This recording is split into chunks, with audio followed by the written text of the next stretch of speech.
একজন যে সারাদিন ভালগারিটি দেখে, কন্ট্রোভার্সি রিলেটেড ভিডিও দেখে, উল্টো দিকে আরেকজন যে নতুন কিছু জানার চেষ্টা করে, নলেজেবল ভিডিও দেখে, রিয়ালিটিকে আরও কাছ থেকে বোঝার চেষ্টা করে।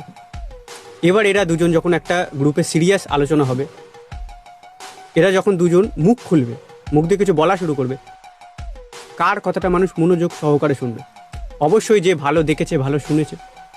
সেম একটা যখন ডিসিশন নিতে হবে তোকে কোনো, এখন ডিসিশন তো আর হাত দিয়ে নিতে পারবি না, তোকে ব্রেনের সাহায্য নিতেই হবে।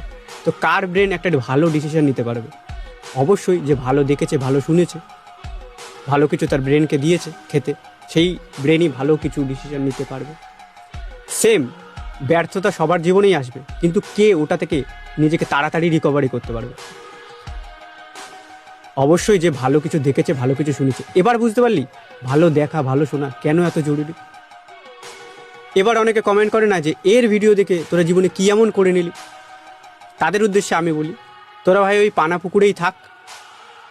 তোদের বলতে কি সত্যি কথা বলে দে না, তোদের জলে কেউ তোদের পানা পুকুর থেকে উঠে সবুজ মাঠের দিকে যাচ্ছে, সেটা তোদের কাছে সহ্য হচ্ছে না, ফাটে। বুঝতে পারি, অসুবিধা নেই।